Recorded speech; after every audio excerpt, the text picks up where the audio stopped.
Welcome to the new academic year, everybody. I hope you've all managed to have an enjoyable summer break. There's a lot for me to discuss at the start of the academic year. Clearly, there's been changes in the external environment. I think we're hopeful now that the USS pension dispute is moving in the right direction. There's nervousness, of course, about the funding of higher education. We await the government's response in due course to the post-18 funding review being led by Philip Auger. But I think we can be confident as we go into this new academic year that we are in a position to control our own destiny as well as any university in the UK. So a lot has happened since the end of the last academic year. Firstly, and very importantly, we've more or less now concluded the Queen's campus transition and repurposing. So a huge thank you to everybody that's been involved with that project. People working over the weekends recently, I think of Kevin, I think of Lucy, many others, Nick, that have been involved with this project. So I hope everybody's now ready to welcome to Durham two colleges, Stevenson and Snow, staff and students coming to Durham from Dubs, from psychology and from education. We've been working on the Howland site, the library extension, a remodelling of the Palatine Centre. It's a huge project and it's been executed, I think, really very well, so very grateful to everybody. And we have repurposed Queen's. The International Studies Centre has been a great success. An even higher percentage of the students that were there last year are coming to Durham this year than we had expected. So a lot of capital work that I've already mentioned with Howlands and the library. The four big capital projects are now well on track.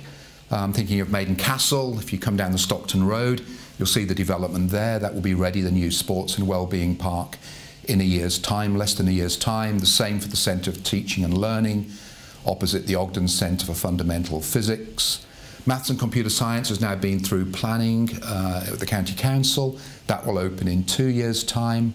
And we actually did a turf cutting ceremony about 2 weeks ago for the Mount Oswald development. That's two new colleges, a home for John Snow and our 17th college. And that's a joint venture with Interserve, Equitix and Campus Living Villages. So a very exciting development, giving us 1,000 new beds for our students. The capital projects are being funded in part as well by money that we've borrowed. So over the summer, we did a very successful private placement, heavily oversubscribed. That's brought £225 million into the university. About 55 million of that goes straight out to pay off an existing loan, but £170 million that we can commit to our capital programme to spread out the costs of that over generations of staff and students. And it's really all about people in the university. So those new buildings will support what we want to do in terms of research, education and the wider student experience. And I think they're quite balanced across that portfolio. There's going to be very significant investment this year in people. Huge new academic recruitment round. I think 130 posts will be out this year. Recruitment also into professional services, particularly in the area of estates and buildings and CIS. And I know from the point of view of people that work across the university, sorting out our IT is a top priority. So IT, really at the top of UX list this year, putting in place Oracle Fusion, working on the web redevelopment, which will help us globalize our reputation, making sure all of the systems that we need in our daily working lives as staff and students are secured. And it won't happen overnight. It's going to take 2 or 3 years, but we're committing money, we're committing resource, we're committing people, bringing in new people to work that project through.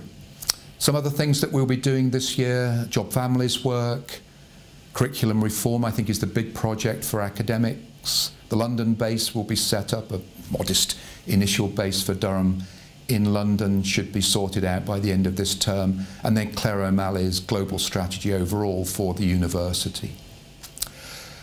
And then, of course, we welcome back a new generation of students, and I hope everybody will be pleased to know, and huge kudos now to everybody that's worked on this, including the academic office, that I think for the first time in Durham's history, 65% of our incoming undergraduates this year are from state schools, that we've exceeded our targets for students coming to us from Acorn 4-5 or low participation neighbourhood backgrounds. And I think, I'm not exactly sure about this, but I think I'm right in saying that we're one of only 6 universities this year that didn't go into clearing at all. Cambridge and Oxford, Imperial and LSE, Durham and St Andrews. So we're right at the top of the tree, as you would expect. So I think the foundations for a good year are in place. We know what we want to do this year. We need to work together.